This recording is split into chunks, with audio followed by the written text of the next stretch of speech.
Doctor Ramdhari Singh Dinkar को लगा रही इस धरती पर कौन अभी कोई संत पुरुष थोड़े ही है। बोला नहीं सर आप चल के तो देखिए। गए इधर से पॉकेट में कुछ, गए कलेक्टर कोठी के पास, भागलपुर जहां बरारी जाते हैं देखे होंगे कलेक्टर कोठी, जिसको डीसी कोठी कहते हैं। गए उस जगह ये कागज में 7 प्रश्न लिख लिए और गए गुरु महाराज से मिलने के लिए, सोचे यही सारा प्रश्न करूंगा। गुरु महाराज के निकट जैसे ही गए, बातचीत का सिलसिला जारी हुआ। 5 मिनट पर पहले प्रश्न का जवाब मिल गया। अभी बारी बारी से 5 मिनट, 10 मिनट, 15 मिनट, आधे घंटे तक गपशप किए, 7 प्रश्न का जवाब मिल गया। पॉकेट में ही सारा प्रश्न लिखा हुआ रह गया। तो डॉक्टर रामधारी सिंह दिनकर ने माना कि आज भी इस धरती पर कोई सिद्ध पुरुष है जो सारे ब्रह्मांड का सारा तमाशा देखते हैं।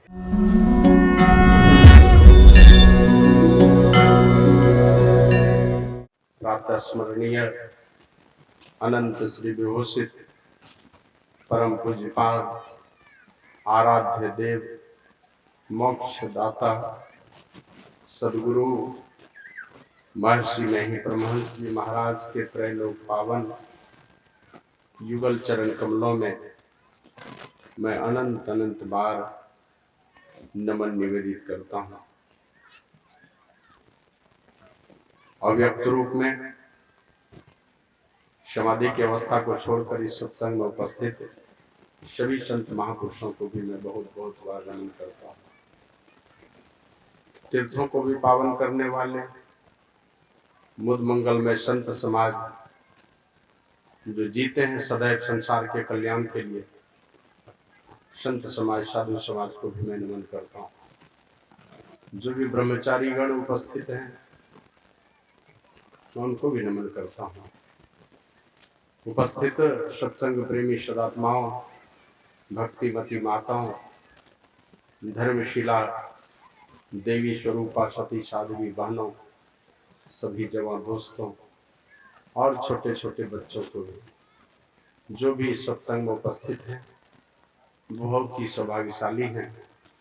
इसलिए मैं आप सब लोगों को बहुत बहुत बार नमन करता हूँ, वंदन करता हूँ और सब लोगों से निवेदन करता हूँ कि आप लोग गुरु महाराज की जय घोष जोरदार शब्दों में करने की कृपा करें। श्री सद्गुरु महाराज की जय। आप सब लोगों को पता है कि मैं पहले यहीं गोड्डा समाहरणालय में नौकरी करता था और मुलाकात दर्शन तो बहुत बार हुए। 1993 के पूर्व 27-28 बार मैं पूज्य संत सीबी बाबा का दर्शन किया कुप्पा घाट में और पूज्य बाबा शाही स्वामी जी महाराज का बहुत बार दर्शन। लेकिन पहले बार शाही बाबा के एक शिष्य हो गए गोपाल दास देव, उनकी कृपा हुई तो 2 दिनों का प्रोग्राम हमें मिला शाही स्वामी जी महाराज का सत्संग कराने का, वो कुसुम घाटी में। और उस समय से जो प्यार मिला तो फिर कभी कुछ याद नहीं रहा कि हमें और भी कुछ करना है। शुरू में नौकरी लगी थी तो बहुत कुछ सोचता था, लेकिन धीरे धीरे इधर का इतना प्यार मिला कि धीरे धीरे सब भूलता गया। और एक दिन की बात है जब बाबा का आदेश हुआ थोड़ा संन्यास ले में भारी लगे छो, यही विक्रमपुर मोड़ लहोड़िया में सत्संग था। शत्रुघ्न मांझी उसके आयोजक थे, वहां मैं गया था मंच संचालन करने के लिए। तो जैसे ही प्रणाम किया तो यही कहे थोड़ा संन्यास ले में भारी लगे छो, तो हमने चरण पकड़ा और कहा कि हुजूर अभी संन्यास लेके जाएंगे। बस इसी इंतजार में थे कि आपका जिस दिन आदेश होगा उसी दिन संन्यास लूंगा। हमने त्याग पत्र भी दे दिया नौकरी से। तो स्वामी सोमानंद जी महाराज जो बाघाकोल में रहते थे ठाकुर ज्योति प्रखंड में, वो कहते हैं हुजूर त्याग पत्र देला है लेकिन अखनी स्वीकृत नहीं भेला है। तो बोले अच्छा स्वीकृत होते चला देंगे। तो जब संन्यास लिया 31 दिसंबर 2009 ईस्वी को, और संत मत का मैं पहला सन्यासी हूँ कि कल पैंट शर्ट पहना था आज इस वेश में हूँ। और लोग सफेद कपड़े में वर्षों भर सेवा की, अब मुझे फोकट में मिल गया। ऑफिस में रह करके जो सेवा बन पाती थी वही करता था। तो एक दिन कुरपट्टी में जब सत्संग हो रहा था तो पूछे सत्संग प्रचार में जाए छो, तो हुजूर क्यों जाएंगे हम, अभी आप प्रचारक हैं, स्वामी चतुरानंद जी महाराज हैं, स्वामी वेदानंद जी महाराज हैं, स्वामी योगानंद जी महाराज हैं, कुप्पा घाट में भी बड़े बड़े महापुरुष हैं, जिसमें अभी जो वर्तमान में आचार्य श्री हैं, भगीरथ बाबा हैं, प्रमोद बाबा हैं, सबका नाम गिना। फिर उसके बाद जवान पीढ़ी है साधुओं की। अब देखता हूँ जब प्लॉट खाली हुआ तब मैं शुरू करूँगा। तो बाबा यही कहे थे, नहीं तोरा जाना चाहिए प्रचार करे ले, तोरा बात लोग बड़ी गौर से सुने छे, बड़ी प्रभाव पड़े छे। तो इसी तरह कुछ बड़ाई के बात बोल रहे थे, लेकिन बिना निमंत्रण का नहीं जाना। और गरीब आदमी भी निमंत्रण देगा, 10 रुपया भी विदाई देगा, नहीं भी विदाई देगा तो गुरु महाराज व्यवस्था करेंगे, तुम जरूर जाना। तो उसी समय से मैं धीरे धीरे प्रचार करने लगा, लोगों के बीच घूमने लगा। ज्यादा तो बस मैं यही समझता हूँ कि मैं तो सेवक बन करके घूमता था सेवा करने के लिए। और आपने देखा होगा नौकरी करते भोजन बनवाओ, पत्तल उठवाओ, साधु को हाथ धुलवाओ, यही सब करता था मैं। लेकिन धीरे धीरे कुछ कुछ पढ़ा लिखा था तो कुछ शास्त्र को पढ़ने लगा और साधु संतों के श्रीमुख से भी कुछ कुछ सुनने लगा। और बड़े बड़े सत्संगों में जाने का मौका लगा तो कुछ बोलने भी सीख गया। अपनी साधना की कोई शक्ति नहीं है, फिर भी जो कुछ भी साधु संतों के सानिध्य में रह करके सीखा है वही सारी बातें मैं लोगों के समक्ष रखता हूँ। कोई बनी बनाई बातें, कोई थोथी बातें नहीं रखता हूँ जो जचे नहीं लोगों को। तो जो कुछ भी मैंने सीखा है वो आप लोगों के बीच रखता हूँ। सब लोग ध्यान से सुनिए।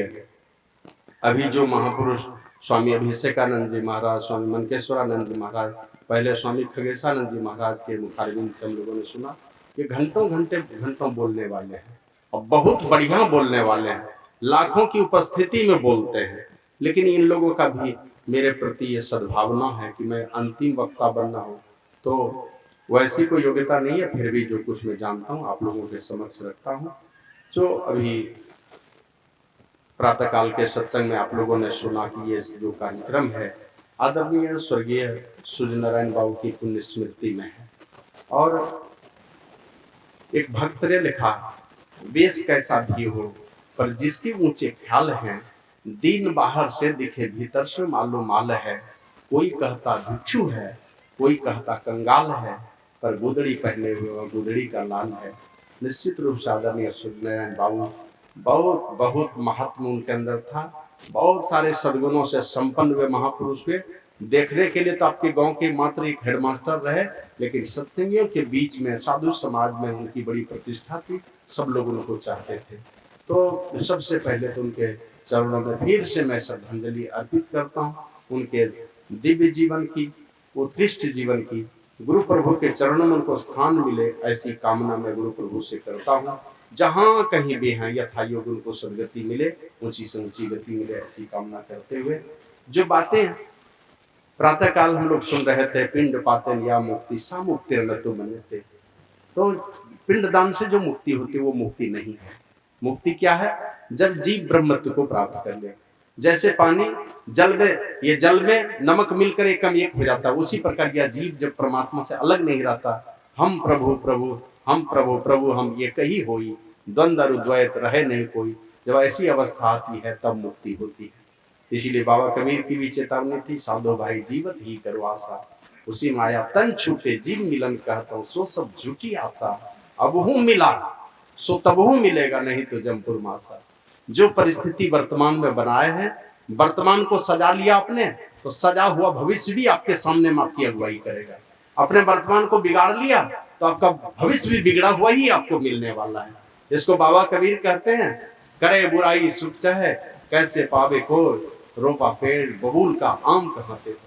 बबूल के पेड़ लगाएंगे और आम फले उसमें, ये कभी हो ही नहीं सकता है। ऐसा हो सकता है कि आम लगाएंगे और नहीं फले, ये भी हो सकता है। आम लगाए नहीं फले, लेकिन बबूल लगाएंगे वो तो कांटा लेकर के ही जन्म लेता है। जैसे छोटा ही पौधा निकलेगा बबूल का, कांटा लेके ही पैदा होता है। आम तो कभी कभी फेल भी कर जाता, नहीं फलता है तो लोग हटा देता है काट कर। इसलिए जिन कामों से सज जाता है हमारा जीवन, हमारा वर्तमान सजता है।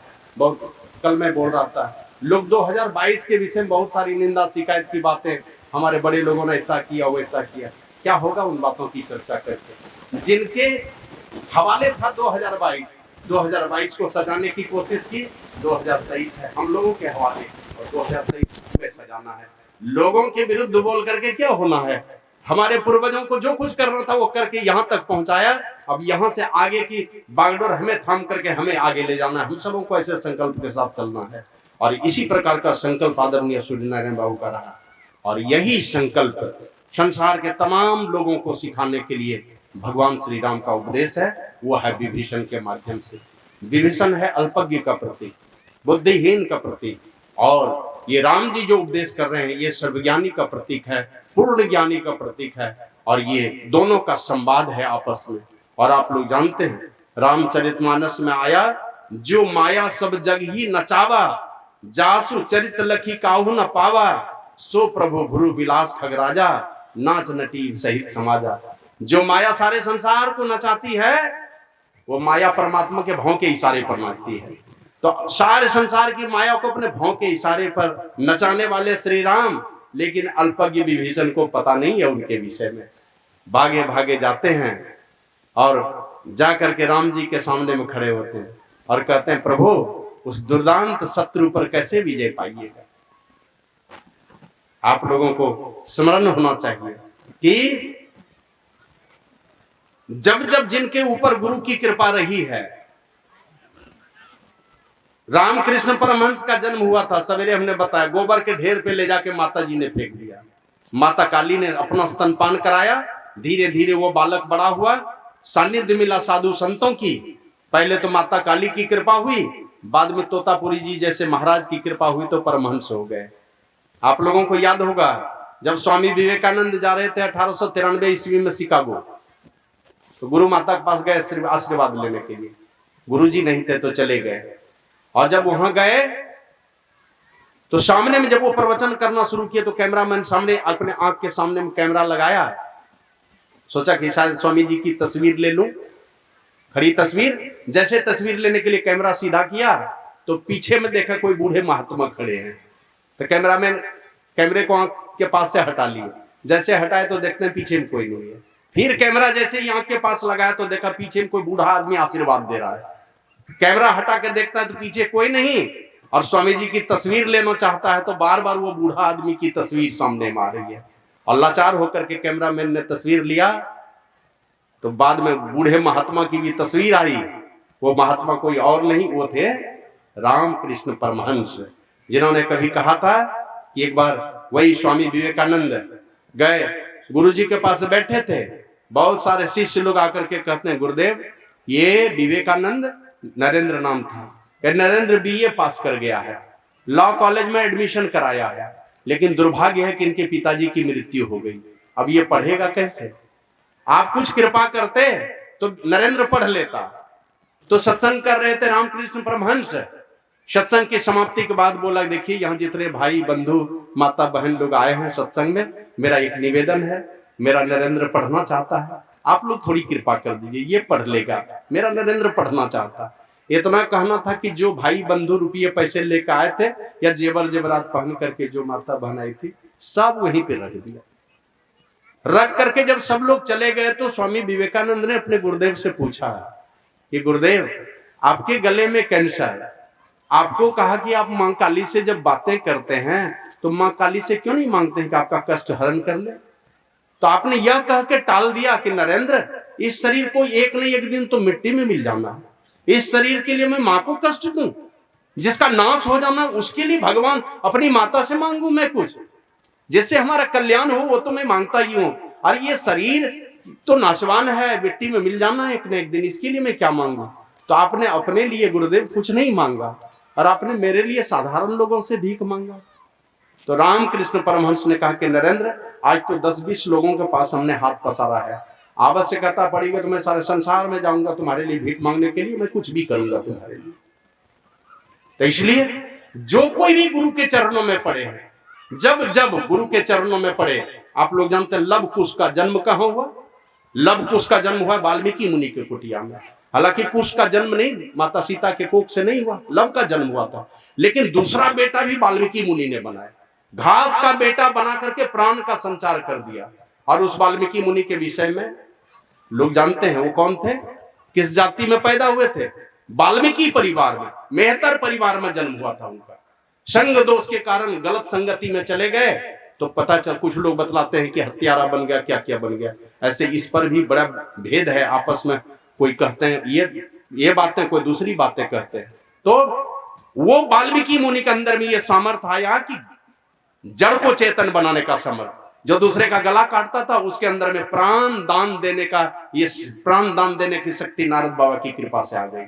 और लव और कुश में के अंदर में ऐसा संस्कार भरा, उन्होंने सारे विद्याओं से पारंगत किया वाल्मीकि मुनि ने। और ऐसी क्षमता उनके अंदर में भर दी कि हनुमंत और जामवंत को तो पहले बांधा, बाद में लक्ष्मण, भरत, शत्रुघ्न और जितने लोग थे सबको मार के मूर्छित कर दिया और सीधे तान दिया राम जी के तरफ धनुष। कहा उठाओ, क्षत्रिय कुल में पैदा हो तो उठाओ धनुष। तो ये योग्यता और सामर्थ्य कहां से आया लव कुश के अंदर में? तो आपको पता है, माता सीता के पातिव्रत धर्म का प्रभाव था और दूसरे वाल्मीकि मुनि जैसे महापुरुष की कृपा थी उनके ऊपर, सारे गुणों से संपन्न कर दिया उसको। तो उसी प्रकार राम जी गए 14 वर्षों के लिए वनवास। 13 वर्षों तक जीवन में कोई व्यवधान नहीं था, बस साधु संतों पास घूमना, ऋषि मुनियों के दर्शन करना, तीर्थों में जाना। बड़े बड़े तीर्थों में जाते थे, ऋषि मुनियों से मिलते थे। और यही कहा था, लक्ष्मण ने पूछा था, भैया 13 वर्ष गुजर गए वन में, बहुत सारे ऋषि मुनियों के दर्शन हुए, और इतने ऋषि मुनियों के दर्शन हुए उनके नाम भी याद नहीं है, भूल गए। इतने इतने ऋषि मुनियों के दर्शन किए, क्या लाभ हुआ जब नाम भी याद नहीं है? तो भगवान श्री राम ने यही कहा था कि लक्ष्मण, जब सूर्य भगवान उदित होते हैं ना, तो सारा संसार उत्साह से भर जाता है, सबका आलस्य समाप्त हो जाता है, उत्साह से भर जाता है, सारी चिड़ियां चहचहाने लगती है, सब उमंग से भर जाता है, अपने अपने कामों में लग जाते हैं, और सारे संसार में बहुत सारे हानिकारक विषाणु है, जीवाणु अपने आप मर जाते हैं। उसी प्रकार ऋषि मुनियों के दर्शन मात्र से ही हमारे अंदर के अनेकों कलमश मिट जाते हैं। इसलिए संतों ने कहा, एक घड़ी आधो में पुनि आध, तुलसी संगत साधकी कटे कोटि अपराध। दर्शन मात्र से करोड़ों अपराध कट जाते हैं। सेवा करेंगे तो समूल नाश होगा, सब पापों का नाश होकर के अंततः आप मुक्ति को प्राप्त करेंगे। और यही उद्देश्य था। 13 वर्षों तक भगवान श्री राम वन में घूमे हैं, कभी भारद्वाज ऋषि के आश्रम में, कभी सरभंग ऋषि के आश्रम में, कभी अत्रि मुनि के आश्रम में, कभी वाल्मीकि मुनि के आश्रम में, कभी अगस्त ऋषि के दर्शन करने पुष्कर तीर्थ में चले गए, गया तीर्थ में चले गए। अनेकों तीर्थों में घूम घूम करके ऋषि मुनियों का दर्शन करके सदैव अपने आप को आध्यात्मिक ऊर्जा से भरते रहे।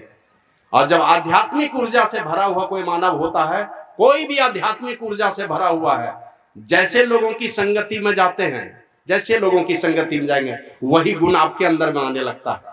तो उसी प्रकार ऋषि मुनियों के दर्शन कर करके जब अपने आप को आध्यात्मिक ऊर्जा से भर लिया, आध्यात्मिक पुरुष आप जानते हैं यम नियम के पक्के होते हैं। शौच होता है, संतोष होता है, अपरिग्रह होता है, सत्य होता है, अहिंसा होती है, ब्रह्मचर्य होता है। इन सारी शक्तियों से ये महापुरुष परिपूर्ण होते हैं। और ऐसे परिपूर्ण महापुरुष के पास जब जाते हैं कोई, उन्हीं गुणों से सराबोर कर देते हैं। तो भगवान श्री राम 13 वर्षों में अपने आप को आध्यात्मिक ऊर्जा से भरते रहे। 5 वर्ष के उम्र से, 5 वर्ष के पहले तो गुरु जी को केवल प्रणाम करना सीखा, लेकिन 5 वर्ष 5 महीना 5 दिन का जिस दिन राम हुआ तो अपने भाई लक्ष्मण के साथ चला गया विश्वामित्र मुनि की सेवा। और 5 वर्ष 5 महीना 5 दिन की आयु जिस दिन थी, उस दिन से 25 वर्ष उम्र तक उन्होंने गुरु के चरण चापे। 12 बजे रात तक वो चरण चापते थे गुरु जी का। और जो 12 बजे रात तक गुरु समर्थ महापुरुष, जिनकी बातों को परमात्मा भी नहीं टाल सकते हैं, उनका चरण दबाने वाले का सामर्थ्य आपको पता होना चाहिए। वो राम जी युद्ध भूमि में है, दूसरे तरफ रावण है। एक तरफ रावण है कि एक चाप रखता था, सारा लोग कांपता था, एक बार दहाड़ता था तो सारा संसार कांपने लगता था, पूरा ब्रह्मांड कपा देता था। वो एक तरफ है, दूसरे तरफ राम जी। विभीषण जाते हैं भागे भागे, कहते हैं प्रभु इस दुर्दांत शत्रु पर कैसे विजय प्राप्त कीजिए। तो ये तो एक रावण को देख रहा है, और भगवान श्री राम का जिस ओर इशारा है, सारा वेद और वेदांत का ज्ञान समाया हुआ है। सदा सदा के लिए इस संसार रूपी दुश्मन को हम जीत करके उस परमपिता परमात्मा में मिलकर एकम एक होकर सदा सदा के लिए सारे दुखों को कैसे हम समूल नाश कर सकेंगे, उसी का उपदेश विभीषण के माध्यम से भगवान श्री राम ने सारे दुनिया के लोगों को दिया है। और ये आज से लगभग 9 लाख वर्ष पूर्व की बात है, लेकिन आज भी अगर पढ़ते हैं तो शायद लगता है एकदम वही सिलेबस है, वही कोर्स है। बहुत सारे सिलेबस बदलते रहे, old course, new course, CBSE, NCERT, क्या क्या बदलता रहा, लेकिन इन सब सारी चर्चा को जब उठाते हैं तो लगता है वही पाठ्यक्रम है, थोड़ा भी बदलाव नहीं, रोज दिन नवीन ही लगता है। भगवान श्री राम कहते हैं, हे भाई विभीषण, अब देखिए धीर मती उनको कहा, सुनहु सखा मती धीर। अब पहले कहते हैं सुनहु सखा कह कृपा निधाना, जय जय हो सुषेम दमन। ए धीर मती सखा, विकट से विकट परेशानी भी आई जीवन में तो सत्य और असत्य का निर्णय करने वाली बुद्धि है उसके पास में। कहां से भला होगा मेरा, रावण जैसे ये सोने की लंका वाला भाई से भला होगा कि भगवान की शरण में जाने से भला होगा। आया है काकभुसुंडी और गरुड़ जी के संवाद में, मस्कई करई प्रवंची बिरंची प्रभु, अजय मसकते हीन, अस विचारी तजी संशय, राम ही भजई प्रवीण।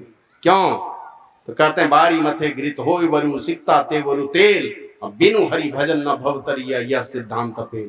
एक अटल सिद्धांत है, जब तक परमात्मा की भक्ति नहीं करेंगे, परमात्मा की शरण में नहीं जाएंगे, तब तक हमारा भला और कल्याण नहीं होने वाला है। ऐसा ही विचार करके विभीषण राम जी की शरण में गया है, अपने भाई का परित्याग किया। बहुत बड़ा कलंक लिया है विभीषण ने।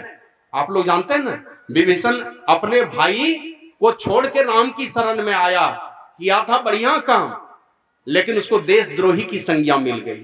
कोई विभीषण की पूजा नहीं करता है, तो कलंक स्वीकार किया, लेकिन अपनी बर्बादी स्वीकार नहीं किया। कलंक लग जाए तो लग जाए। और यही एक प्रसंग में आया है, ये दक्षिण भारत में एक महात्मा हुए कंब ऋषि, कंब रामायण में ऐसी चर्चा आई है। यही माता कैकेयी एक दिन भगवान श्री राम को खिला रही थी। राम जी ने एक कोर खाया, दो कोर खाया, हाथ पकड़ लिया माता कैकेयी का, बोला मां अब नहीं। कहा क्यों? बोला अब खाऊंगा तो कुछ शर्त है। बचपन में देखते हैं इसी तरह का शरारत करेगा, नहीं एक दो कोर खा लिया, कहेगा अब नहीं खाऊंगा, नाटक करना शुरू करता बच्चा। तो राम जी ने माता कैकेयी का हाथ पकड़ा और कहा कि अब नहीं खाऊंगा। कहा क्यों? कहा अब खाऊंगा तब शर्त है। कहा क्या शर्त है? बोलो। कहा जो शर्त है तुम मानोगी? कहा कि हाँ। कहा मेरे माथे पर हाथ रखो। तो अपने माँ का हाथ पकड़ के अपने माथे पर रख लिया, बोला कसम खाओ। बोलो जो मांगोगे मैं दे दूंगी। बोला हाँ ठीक है, जो मांगोगे दे दूंगी। और दे दिया। अपने बेटे भरत को नानी के घर में जाने दे देती थी, लेकिन राम लक्ष्मण को कभी जाने नहीं दिया नानी के घर पर। सामने में रखना चाहती थी राम और लक्ष्मण को। कहा क्या शर्त है बताओ? कहा मां सोच लो, जो मैं मांगने जा रहा हूं तुम्हारी बड़ी बदनामी हो जाएगी। बोला बदनामी हो जाए तो हो जाए, मेरा राम मुझ पर प्रसन्न होना चाहिए। कहा तुम्हारे ऊपर कलंक लगेगा। बोला कलंक लगे तो लगे, लेकिन मेरा राम मुझ पर खुश होना चाहिए। बोला कि अगर तुम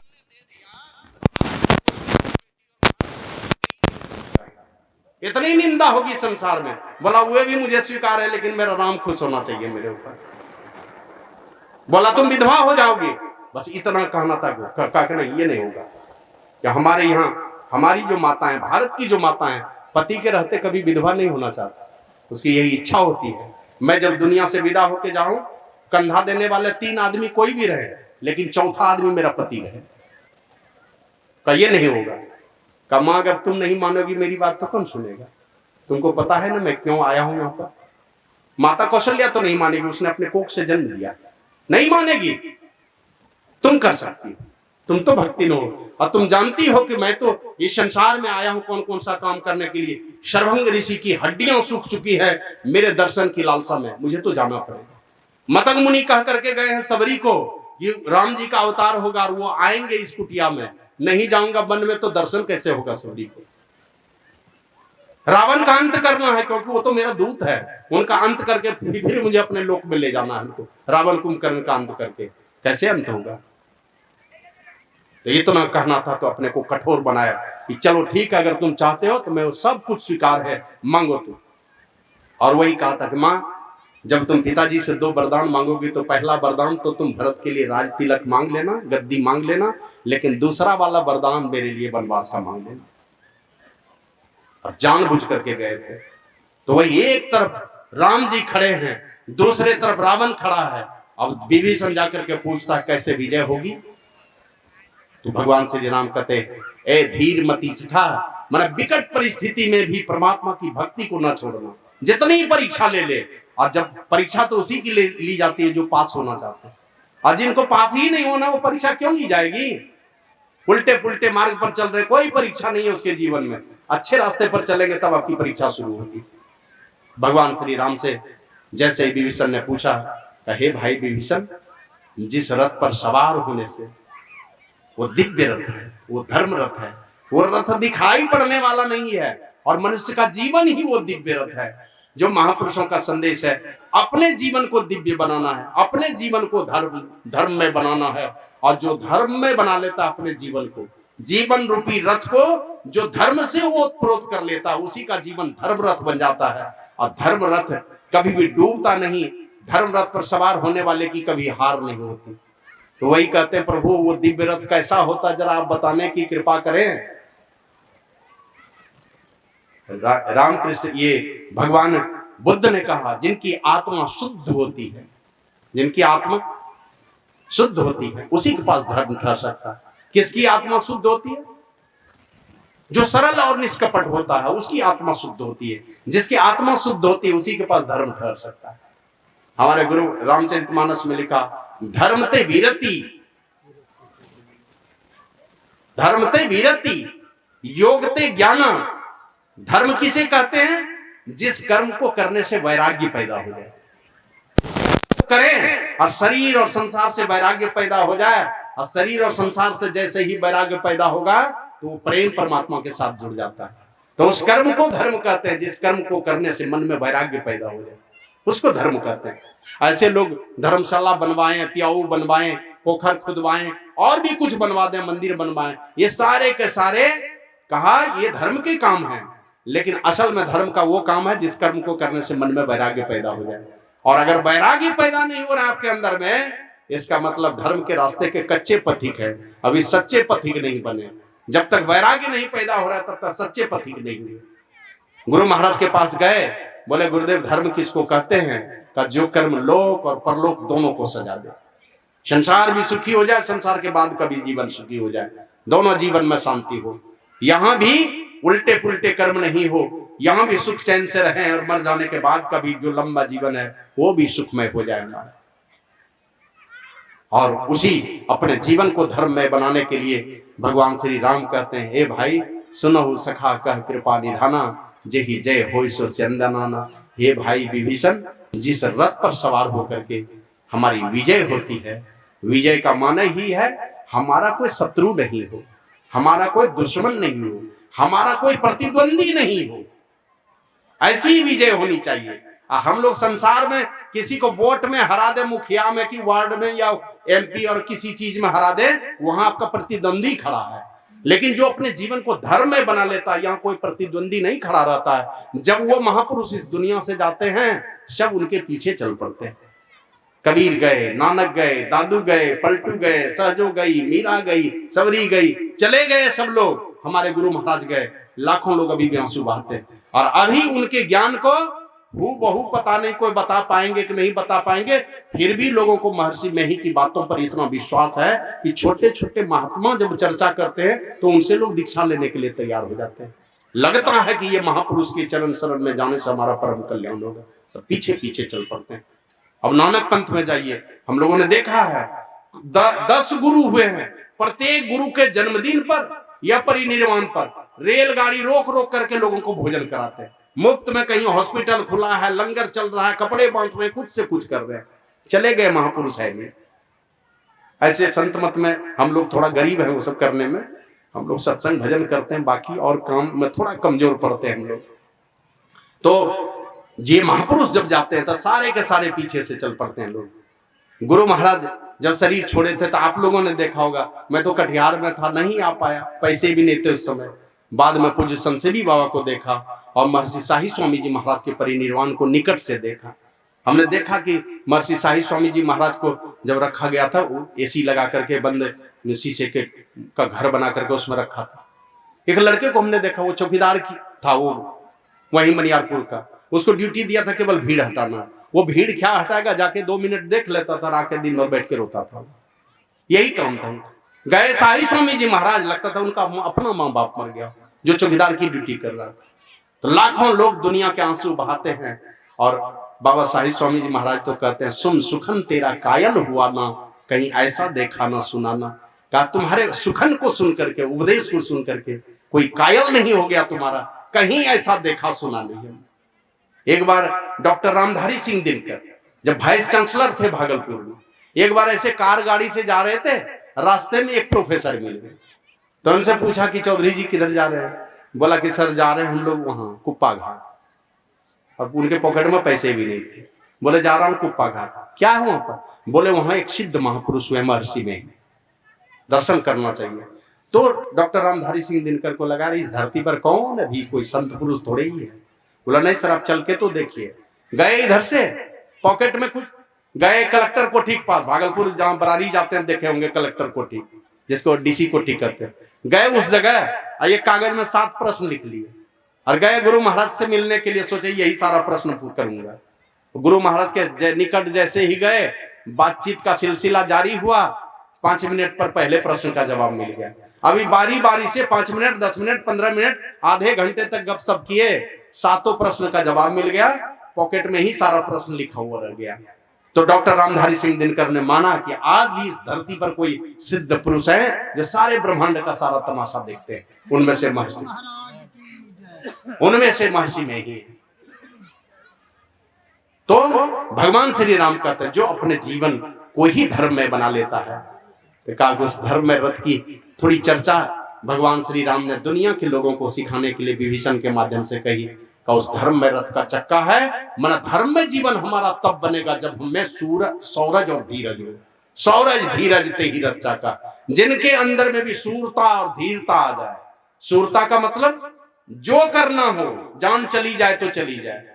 आप लोग जानते हैं समर्थ रामदास जी के पहुंचे हुए शिष्यों में छत्रपति शिवाजी का नाम आता है। ऐसे कई एक शिष्य हुए हैं, उनमें से एक शिष्य था उद्धव। एक दिन वो क्या किया, पान खपान सुपारी खाते थे समर्थ रामदास जी। वृद्ध हो गए, चबा नहीं सकते थे, तो सिल्ला में जाकर के कूट करके ले जाकर पहुंचा देते थे, खा लेते थे वो। ऐसा हुआ कि कुछ शिष्यों ने शरारती की, शरारत करके उस सिलबट्टा को ही चुरा लिया। अब कैसे पान सुपारी खिलाएंगे, तो पान सुपारी समेट करके अपने मुंह में भरते थे उद्धव जी, चबा करके ले जाके समर्थ रामदास जी महाराज को उगल के दे देते थे। गुरुजी उसी को खा लेते थे। तो ये शिकायत चली गई छत्रपति शिवाजी के पास। छत्रपति शिवाजी आके पूछते हैं उस उद्धव से, कौन सा सिलबट्टा है जिसमें तुम लौंग सुपारी और ये पान सुपारी चूर करके देते हो, लाओ। तो गया उद्धव अंदर, वहां कहीं सिलबट्टा रहे तब तो जिस जबड़े से वो चूर करके लाता, एक कटार से अपना ही जबड़ा उखाड़ के हाथ में लेके ले आए गुरुजी के पास कि ये लीजिए, ला करके दे दिया सामने में। अब जैसे देखा तो समर्थ रामदास जी अवाक रह गए। अब समर्थ रामदास जी भी वो लिए हाथ में वो जबड़ा और उसी मुंह में भर दिया, और जैसे हाथ सटाया मुंह के पास तो जबड़ा उसी प्रकार स्थित हो गया जैसे पहले से था, कुछ हुआ ही नहीं। आए अंबादास, एक दिन चले जा रहे थे, समर्थ रामदास जी कहते अंबादास ये पेड़ देखते हो, देख रहे हो? बोला हाँ। कुछ गड़बड़ी नजर आती है? बोला हाँ, ये पेड़ कुएं के पास ये जो पेड़ है ना, ये एक ही डाली है और कुएं की ओर ही गई है। सब पत्ता सड़ सड़ कर झड़ करके गिरता है कुएं में, पानी को गंदा करता है। क्या होना चाहिए? क्या इसको काट के हटा दिया जाता तो बढ़िया रहता। अब कोई काटोगे, सब मुंह तकने लगा। अंबादास की तरफ इशारा किया, क्या अंबादास, अब बस गुरुदेव आप आदेश तो कीजिए, काटोगे तो क्या गति होगी? कहा मुझे पता है कि मैं जाऊंगा कुएं में, क्योंकि एक ही डाली है, उस पर उसी डाल पर चढ़ के काटना है। बोला वो तो मैं मर जाऊंगा, मुझे पता है। कहा तुमको डर नहीं लगता? कहा गुरुदेव मैं तो आपके चरण शरण के भरोसे इस संसार सागर को मैं तरने का भरोसा लेकर के माँ बाप और संसार को छोड़ के आया हूं, इस छोटे से कुएं से क्या डरना है मुझे। बाबा कबीर ने कहा यह तन विष की बेलरी, गुरु अमृत की खान, शीश दिए जो गुरु मिले तो भी सस्ता जान। गर्दन चढ़ा दो फिर भी सच्चे सदगुरु मिले, वो गर्दन भी आके जुड़ेगा, नहीं तो फिर से मानव जीवन मिलेगा। हिम्मत चाहिए, शूरता चाहिए हमारे अंदर में। ये कोई डरपोक लोग गुरु के मार्ग में कभी रास्ता नहीं देते। पलटू साहब ने कहा पहले संसार से तोड़ी आवे तब बात पिया की पूछिए जी, म्यान एक तलवार दो किस भी दिवा में राखिए जी, मीठे प्याले को दूर करो कटु प्रेम प्याला पीजे जी। पलटू जब शीश उतारी धरे तब राह पिया की लीजिए जी। गर्दन उतार के चढ़ाने का अगर हिम्मत है गुरु के चरणों में तो ही आप आगे बढ़ेंगे। ऐसे धीरे धीरे भी बढ़ेंगे, लेकिन अगर चाहते हैं, आपके अंदर में उतावलापन है, शक्ति चाहिए आपके अंदर में, सूरता लानी पड़ेगी। तो शौर्य और साथ ही साथ सूरता के साथ ही साथ धैर्यवान बन करके एकदम, देखते हैं छोटे ताल तलैया में एक पत्थर मारते हैं तो तरंग उठता है, जाता है किनारे तक, समुद्र में फेंकेंगे तो तरंग ही नहीं उठेगा। धैर्य चाहिए, सूरता और दृढ़ता। सुन रहे थे ना विमलकेश्वरानंद बाबा से, अंडी पेड़ के नीचे तपस्या करने वाले को कह दिया नारद बाबा ने, इस पेड़ में जितने पत्ते हैं उतने वर्षों के बाद दर्शन देंगे। भाग गया, पता नहीं सैकड़ों पेड़ पत्ते हैं, दर्शन देंगे कि नहीं। और इमली पेड़ के नीचे बैठ के जो तपस्या करता था, जैसे कहा कि इसमें जितने पत्ते हैं उतने वर्षों के बाद दर्शन देंगे, तो खुशी से नाचने लगा। अब भाई खुशी से क्यों नाच रहे हो? कहा विश्वास हो गया कि जरूर दर्शन देंगे, क्योंकि इमली के पेड़ में कितना हूं पत्ते हैं, गिनती तो है ना इसकी। तो देखते वो नाच रहा है तो विष्णु भगवान भी आके साथ में नाच रहे हैं। नारद बाबा कहते हैं भगवान ये देख लो ना, प्रेम कितना है, ये भागने वाला है, जब भागने वाला नहीं है तब तो दर्शन देना पड़ेगा। प्रबल प्रेम के पाले पड़कर प्रभु को नियम बदलते देखा, अपना मान टले टल जाए पर भक्त का मान न टलते देखा। कभी भक्त का मान टलने नहीं देते।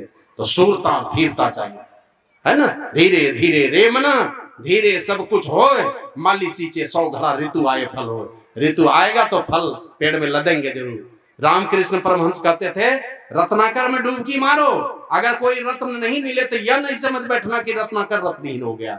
उसकी तलहट्टी में जा नहीं पा रहे हो, बार बार मारते रहो, बार बार मारते रहो, परमात्मा की कृपा होगी। उस रत्नाकर के तलहट्टी में जाओगे तो रत्न मिलेंगे जरूर।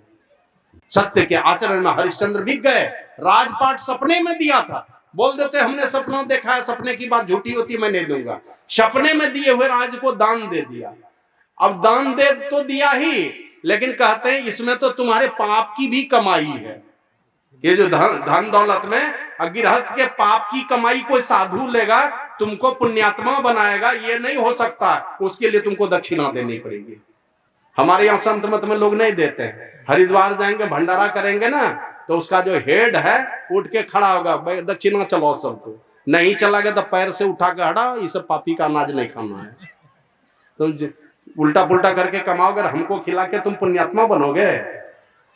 तो दान देने में 1000 स्वर्ण मुद्रा जमा करने में अपने पत्नी और उनके बेटे रोहित तीनों बिक गए। सत्यता का आचरण चाहिए जीवन में, और सत्यता का आचरण करने वाला महात्मा गांधी एक नाटक देखे थे सत्यवादी राजा हरिश्चंद्र का, तो संकल्प लिया झूठ नहीं बोलूंगा। ऐसे परिस्थिति कुछ ऐसी भी बनी कि झूठ कहीं कहीं हो सकता, साधारण झूठ, लेकिन ये संकल्प हुआ एक नाटक देखने से। तो उसी प्रकार सत्यता का आचरण चाहिए, जो लाखों के बीच में चमचमाता हुआ दिखलाई पड़ता है। अगर कोई सत्यवादी लोग है, हजारों अफसर आएंगे। एक दिलीप कुमार झा आए गोड्डा में, पूरे झारखंड नहीं पूरे भारतवर्ष में नाम हो गया। हमने देखा पेशकार रह करके 100 डीलर की बहाली की है। लॉटरी से, बच्चे से लॉटरी उठवा के 100 डीलर की बहाली की है, और 100 से ज्यादा प्रधान की बहाली की है। करोड़ों कमाते, लेकिन सब फ्री में हो गया। हमने देखा उनके निकट रहकर। लाखों हीरे के बीच में चमकने वाला हीरा है जो सत्यवादी होता है, लेकिन साथ ही साथ उसके साथ में चाहिए शीलता। शीलता में सत्य के साथ में चरित्र मिला हुआ, सच्चरित्र होना चाहिए, चरित्रवान होना चाहिए। और चरित्रवान की कथा मैं शायद गोड्डा ब्लॉक फील्ड में हमने बतलाया था कि मंदोदरी को जब पता चला, माता मंदोदरी को, मेरे पति को मारने वाला कौन हो गया, जिसके एक टाप रखने से, एक चाप रखने सारा ब्रह्मांड हिलता था, उसको मारने वाला कौन हो गया। उसको देखने के लिए आए, किसने मारा मेरे पति को, देखने के लिए आए। तो राम जी बैठे थे, एक परछाई उधर से आई, परछाई राम जी के चरण पर पड़ी। परछाई जैसे पड़ी तो परछाई देख के उनको लगा कि किसी महिला की परछाई है, किसी माता जी की परछाई है। तब तक वो माता जी जैसे निकट आती तो उनको जानते नहीं थे कि ये माता मंदोदरी है। जैसे प्रणाम, यहाँ यहाँ क्या देखने आई? कहा मैं देखने ये आई हूं कि मेरे पति जिनके एक बार आवाज लगाने से, ये एक चाप रखने से, एक कदम रखने से सारा ब्रह्मांड हिलता था, उसको मारने वाला कौन हो गया? वही देखने के लिए आई। कब देख लिया? बोला हाँ। क्या देखा? का देखा यही कि मैं मंदोदरी विश्व सुंदरी, और विश्व सुंदरी पत्नी को पाकर के भी रावण उनके तरफ नजर डालता था जो एक तपस्विनी वेश में जंगल में राम के साथ में रहती थी। उन वनवासी को पर बुरी दृष्टि डालता था, जबकि मैं विश्व सुंदरी हूं। और एक उनको मारने वाला जो है श्री राम, उनके चरण पर मेरी परछाई पड़ी तो उन्होंने हाथ जोड़ करके क्षमा मांग लिया, माफी मांग ली कि माता मुझे क्षमा करना, आप तो माता हैं, आप पूजनीय हैं, आपकी परछाई मेरे चरण पर पड़ गई, ये मुझसे बहुत बड़ी गलती हो गई। तो ये तुम हो जो पराई नारी की परछाई पड़ी तो तुम क्षमा मांग रहे हो, और ये मेरे पति रावण थे जो मेरे जैसे विश्व सुंदरी को पाकर के भी वो उस तपस्विनी पर नजर डालता था जो वनवास में अपने पति के साथ जीवन बिताती थी। यही अंतर था दोनों में। तो कहने का मतलब सत्यता का आचरण हो, लेकिन उसके साथ में हमारा परम पवित्र चरित्र हो। तो सत्यता का आचरण, चरित्रवान होना चाहिए, और साथ ही साथ मधुर स्वभाव हो, और मुक्त हस्त से दान देने वाला मधुर स्वभाव, मीठी बोली बोल, ऐसी बानी बोलिए मन का आपा खोए, और उनको शीतल करे आपहु शीतल। आया संतवानी मधुर वचन है औषधि, कटुक वचन है तीर, श्रवण द्वार द्वय संचरे घाले सकल शरीर। कटु वाणी बोलेंगे सकलेजा में घाव कर देता है। आप ये थप्पड़ मार देंगे बर्दाश्त कर लेगा, लेकिन आप शब्द बोल देंगे तो जीवन भर याद रखेगा। तो इसलिए मधुर व्यवहार होना चाहिए, मधुर वाणी होनी चाहिए, अच्छी मीठी बोली होनी चाहिए, और दान का भाव, मुक्त हस्त से दान देने का भाव, जो भी आपके सामर्थ्य में है, शरीर में शक्ति है तो वो कीजिए, बुद्धिमता है तो उसका बुद्धिमता से संसार का भला कीजिए, धन दौलत है तो उससे भला कीजिए, नहीं कुछ है तो मने मन प्रार्थना कीजिए, मने मन दुआ दीजिए। उसी में से एक उदाहरण बने आदरणीय स्वर्गीय सूर्य नारायण बाबू। ये क्या उदाहरण? एक बार भगवान बुद्ध के एक शिष्य हो गए मोहम्मद कल्याण, घूमते घूमते स्वर्गलोक चले गए। अनेक स्वर्ग हैं, एक स्वर्ग में चले गए। अब जैसे स्वर्गलोक में प्रवेश करते हैं, स्वर्ग की 500 अप्सराएं निकली, स्वर्ग की 500 अप्सराएं आकर के मोहम्मद कल्याण को प्रणाम की, सशरीर चले गए। उसको कहते हैं तब 3 श्लोक, तब 3 श्लोक में गए थे। तो 500 अप्सराओं ने प्रणाम किया, और प्रणाम करके पूछा कि भगवान आप मृत्यु भुवन से आए हैं, देख लिया मनुष्य शरीर वाला है? बोला कि हाँ। बोला कि ऐसा है, ये जो आलीशान मकान बन रहा है ना, ये काशी के नंदू सेठ के लिए बन रहा है, और हम लोग 500 स्वर्ग की अप्सराएं काशी के नंदू सेठ के लिए दासी बहाल किए गए।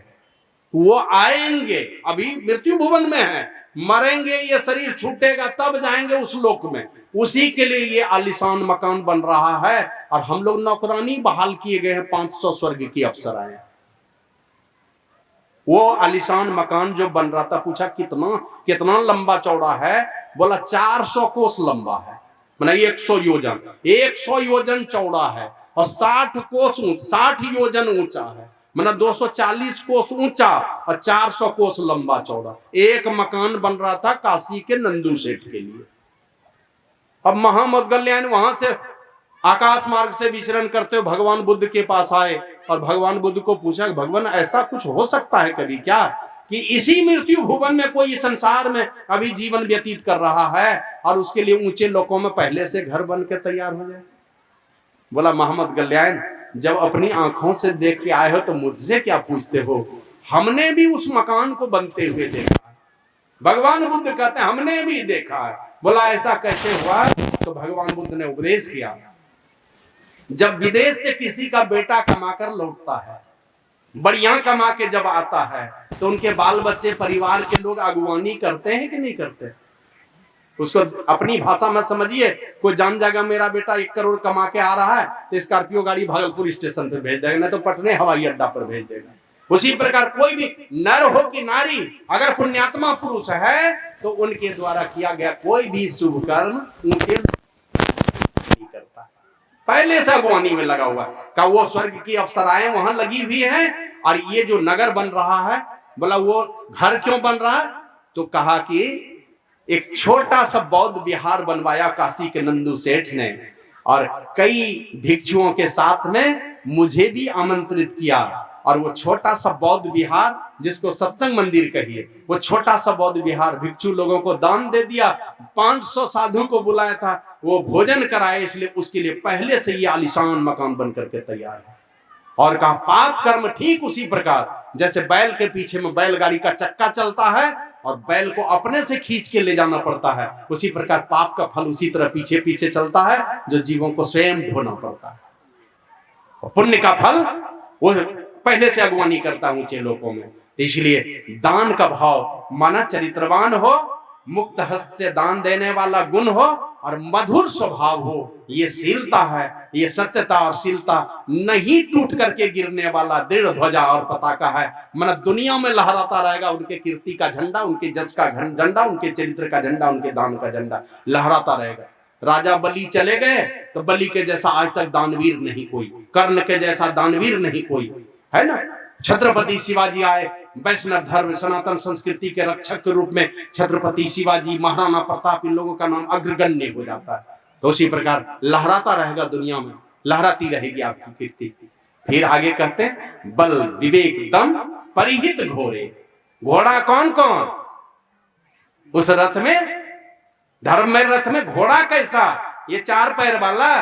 बोला नहीं नहीं, 3 तरह का घोड़ा बतलाया। बल विवेक, मतलब विवेक का बल चाहिए। विवेक किसको कहते हैं? जो पाप और पुण्य का विचार करने का सामर्थ्य जिस बुद्धि के अंदर है उसे विवेक कहते हैं। जड़ और चेतन को पृथक पृथक करके देखने का सामर्थ्य जिस बुद्धि के अंदर है उसको विवेक कहते हैं। तो पापों से बचा हुआ मन, पुण्य का विचार करने वाला जो बुद्धि है हमारे अंदर में, वो विवेक कहलाता है। तो हमारे अंदर में विवेक का बल चाहिए। और वो विवेक कैसे होगा? तुलसीदास जी महाराज कहते हैं, तुलसीदास हरि गुरु करना बिनु विमल विवेक न होई। वो निर्मल विवेक, वो विमल विवेक कब होगा? जब गुरु परमात्मा स्वरूप श्री सदगुरु की कृपा होगी, उनकी कृपा से विमल विवेक पैदा होता है। तो बल विवेक, मतलब विवेक का बल चाहिए। जड़ और चेतन को पृथक करने वाली बुद्धि चाहिए हमारे अंदर में। पाप और पुण्य को अलग अलग छांट करके देखने की शक्ति चाहिए। तो ये बल विवेक और दम का बल चाहिए। इंद्रिय निग्रह का बल चाहिए। ये नहीं कि आंखें कह दी इधर देखो तो बस देखना शुरू किया, जो कहा बस सुन लिया उसका। एक दिन एक आदमी खड़े थे, है तो बड़ी हंसी मजाक वाली बातें। एक बूढ़े लोग खड़े थे, एक छोटा बच्चा गया इधर से साइकिल चलाते हुए, और वो बुजुर्ग लोगों के पैर के बीच में घुसा दिया अगला चक्का। तो वो लड़का भी गिरा, बूढ़ा भी गिरा। तो उठ करके ये लड़का कहता, चचा गलती हो गई, क्षमा कर दीजिए। कहने ने तुम जहां देख रहे थे ना, मैं भी उधर ही देख रहा था। तो हमारी इंद्रियां सदैव, हमारे गुरु महाराज ने कहा, अगहन दाहन प्रकृति भोगन गहन को जो धावही, हारी आवही क्लेश पावही कबहू नहीं तृप्तावही। आंखें आज तक संसार के जिन जिन नजारे को दिखाया, इन आंखों ने जिन नजारों को दिखलाया है, ये सदैव आपको अधोगति में ही ले जाने का काम करेगा। हाँ, महापुरुषों की युक्ति अगर है आपके पास में, उनके इशारे पर देखेंगे तो सदगति की ओर चले जाएंगे। अपनी मर्जी से आंखें क्या दिखलाती हैं आपको पता ही, आपकी आंखें किधर देखने के लिए करती हैं। और यही कारण है, आप देखेंगे बहुत अच्छे अच्छे सत्संगी घर में देखा, ऐसे हाथ जोड़े हुए देखते हैं, तमाशा देखते हैं। घर में स्वागतम वेलकम लिखा हुआ, तस्वीर किन की लगाते हैं? वो वेलकम लिखा हुआ जहां पर है, वो तस्वीर किन की है? तो पता चलेगा अर्धनग्न महिला की तस्वीर है, वो लगा करके रखे वेलकम में। किस लिए रखे हैं उनको? अच्छे अच्छे सत्संगी के घर में, बहुत लोगों के घर में देखा, हीरो की तस्वीर ला करके टांग देंगे। कौन टांगा? उसका बेटा नहीं टांगा है, उनकी बेटी टांगी है ला करके। कोई फटीचर दूल्हा चाहिए। हीरोइन की तस्वीर कौन टांगते हैं? बेटियां नहीं टांगते, बेटे लाके टांगते हैं। वही फिल्मी हीरोइन चाहिए पत्नी के रूप में।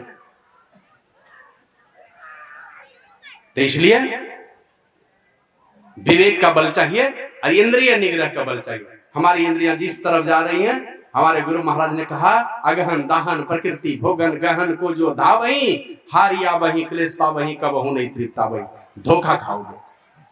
भोगन सकल प्रत्यक्ष रोगन, जो भी आंख के द्वारा जो भी भोग भोगना चाहते हो, कान के द्वारा जो भी भोगना चाहते हो, जिह्वा के द्वारा जो भोगना चाहते हो, त्वचा के द्वारा जो भोगना चाहते हो, सब रोग है। रोग अगर उस तरफ मन जा रहा है, इसका मतलब मन आपका रोगी है।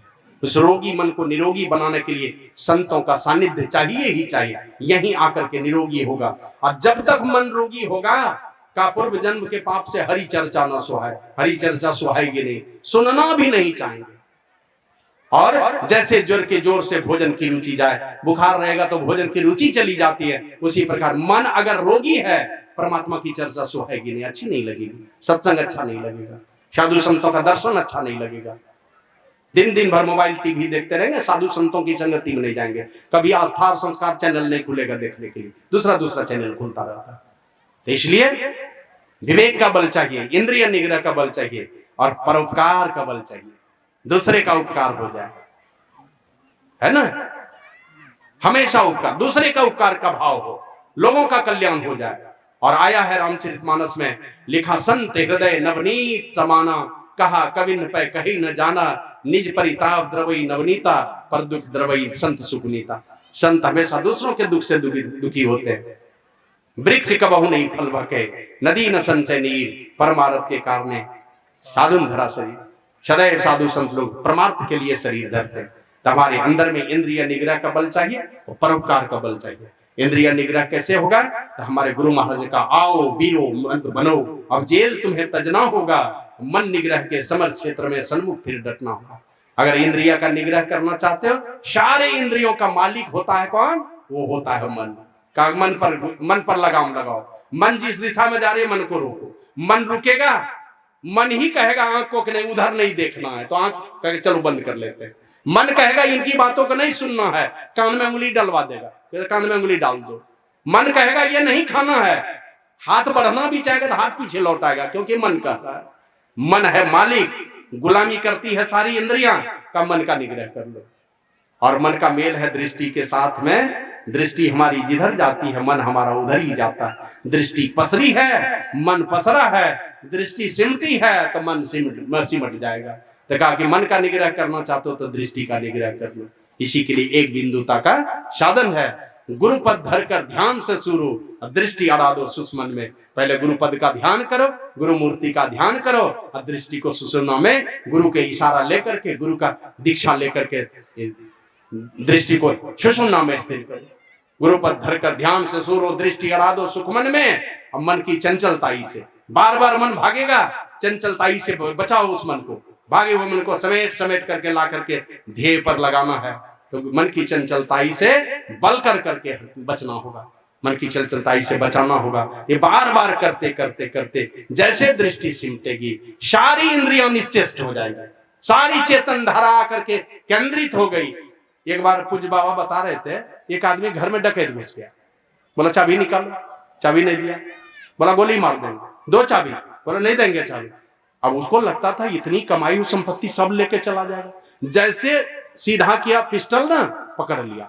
अब जैसे पकड़ा, अब इतनी शक्ति कहां से आई कि फायरिंग कर दिया। फायरिंग करने पर आवाज भी हुई और वो पिस्टल छोड़ करके उस डकैत को भागना पड़ा उनके घर से, पिस्टल छोड़ के भागना पड़ा, पिस्टल उनके हाथे में रह गया। पिस्टल लेने के लिए घुटना में मार मार करके चूर कर दिया, ये हाथ चूर कर दिया, घुटना चूर कर दिया, लेकिन पिस्टल नहीं छोड़ा।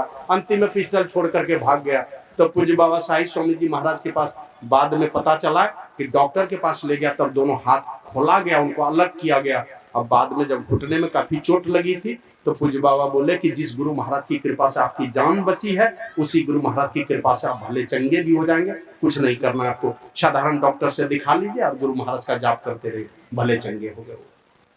सारी शक्तियां आकर के सिमट जाती है दोनों हाथों में, उसी प्रकार सारी चेतन धारा सिमट करके दोनों दृष्टि धारों के माध्यम से सुषुम्ना में जाकर के सिमटती है। जैसे सिमटेगी तो देखते मेन स्विच में ही लाइन काट देते हैं, तो वायरिंग किया हुआ है, लाइन ही कहीं नहीं जा रही है। सारी इंद्रियां निश्चेष्ट हो जाएंगी, सब इंद्रियां निश्चेष्ट हो गए तो इंद्रियों का निग्रह हो जाएगा। अब आंखें देख रही हैं, आंखें देखेंगी, लेकिन उसका कोई प्रभाव उसके ऊपर भी नहीं पड़ेगा, क्योंकि वो इंद्रियां काम ही नहीं कर रही।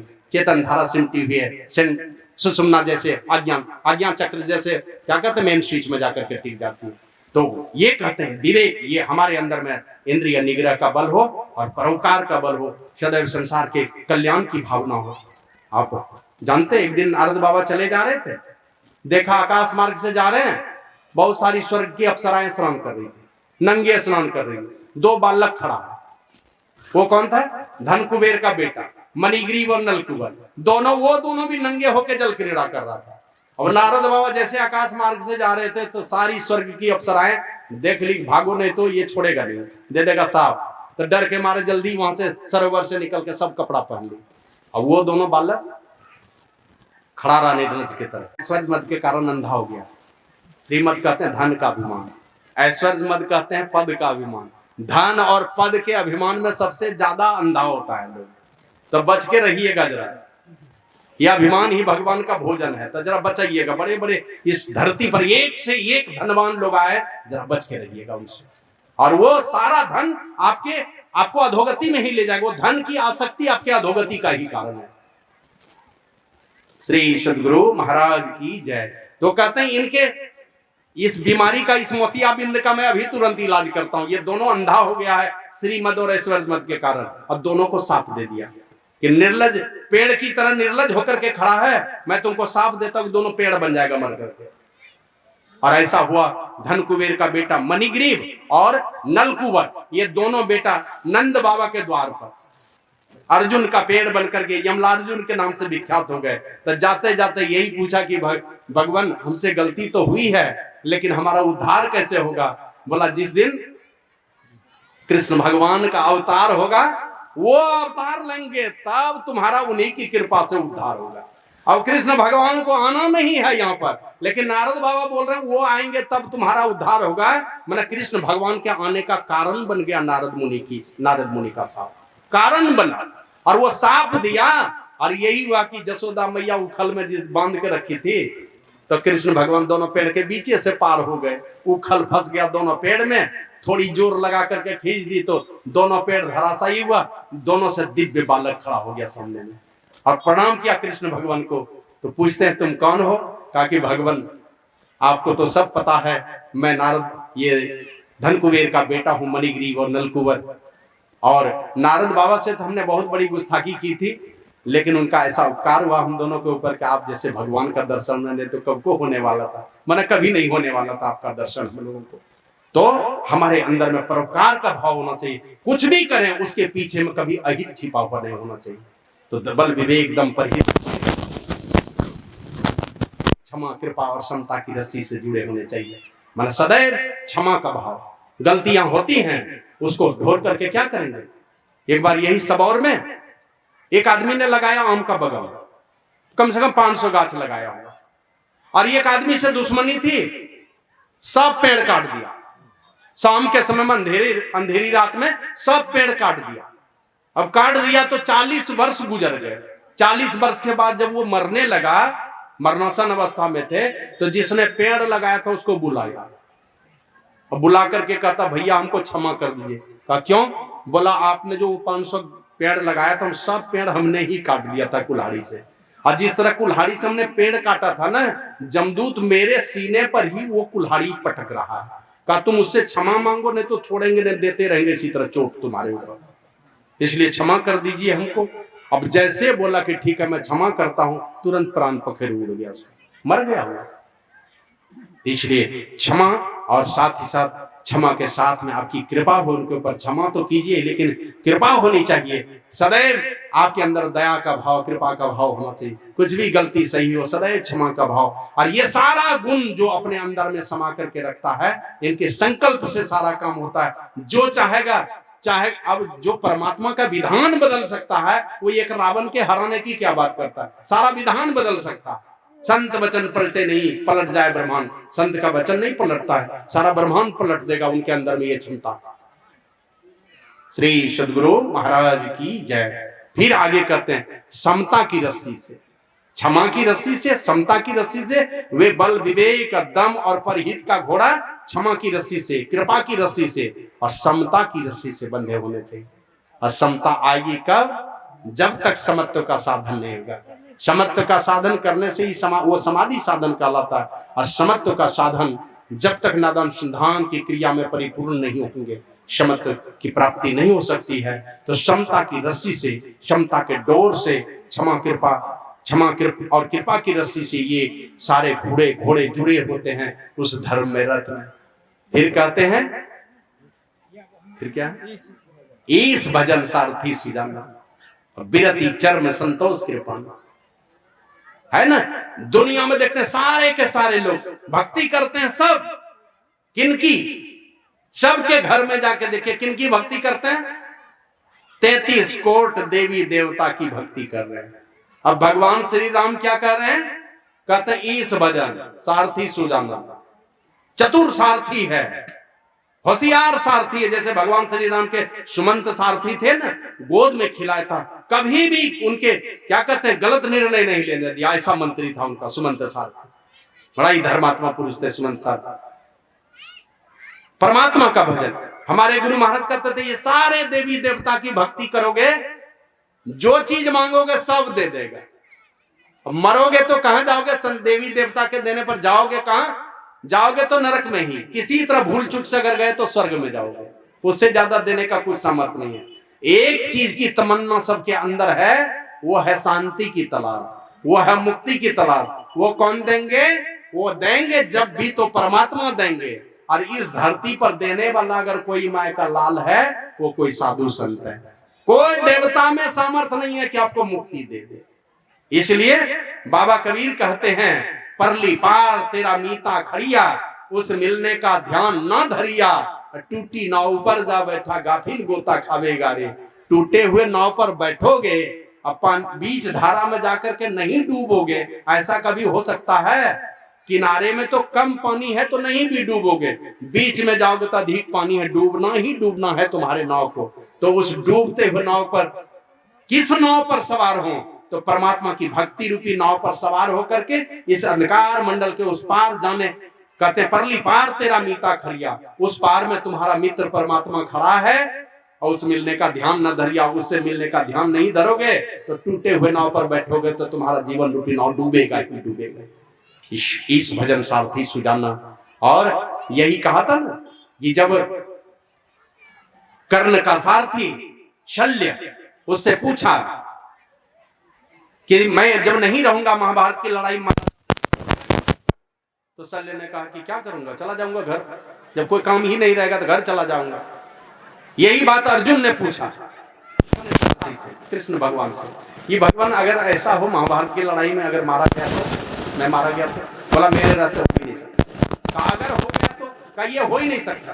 कहा भगवान अगर हो गया तो, कहा ये तो हो ही नहीं सकता।